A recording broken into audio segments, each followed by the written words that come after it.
I began work this morning, as I do most days, checking for what people in my universe had to say. And right off the bat, that statement has a number of questions and decision points that need to be navigated, starting with what my universe actually means.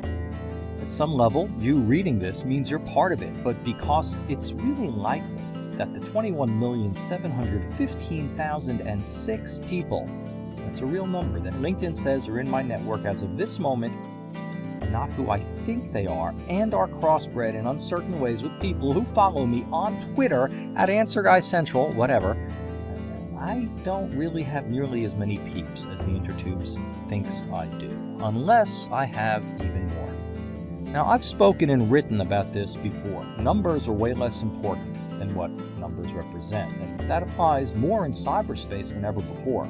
But the relationship you have with your contacts is far more important than the number of contacts that you have, and I'm doing quotation fingers on have. So, you have a choice. You can get cozy with all of your so-called friends, you can pretend to get cozy with them, or you can hire people to pretend on your behalf. What you can't do is ignore them. And this is as true, no, actually more true in customer service than anywhere else. So when I saw this in my stream today, I took it seriously. Hey Jeff, I think too many businesses still see customer service as an interruption to their process rather than a part of their business that needs a process. A shame, because clearly in this instance and many others, the two are inextricably connected.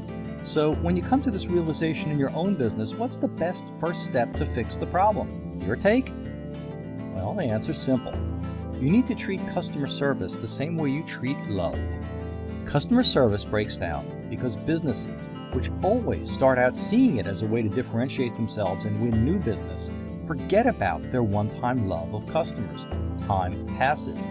Businesses become more successful. The bean counters take over, and customer service starts getting looked at as a drain on profits and resources that could be used in other ways, and whoosh! Those resources get assigned. Well, my favorite personal spin on this dates to 2010. If you don't feel like clicking through, here's the summary. When customer service becomes a cost center instead of a business need, it starts going away. So what do? You don't let it go away. Amazon, and I'm talking about Zappos really, but Amazon at a higher level, and Walmart are the best two examples, if in two very different ways.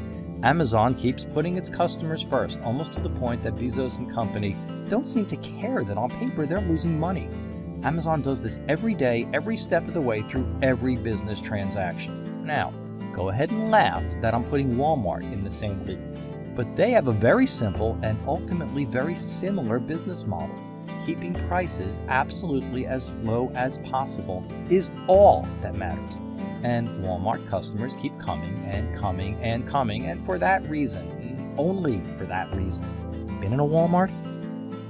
Ultimately, customer service is a lot like love. There are lots of places where it's easy to convince yourself it isn't important or working or good enough or, whatever. And when you stop treating it like it matters, just because you believe in the idea of customer service, well, then it doesn't. Can you explain any better than that what makes for a successful love? I'm the Answer Guy. I'll be back.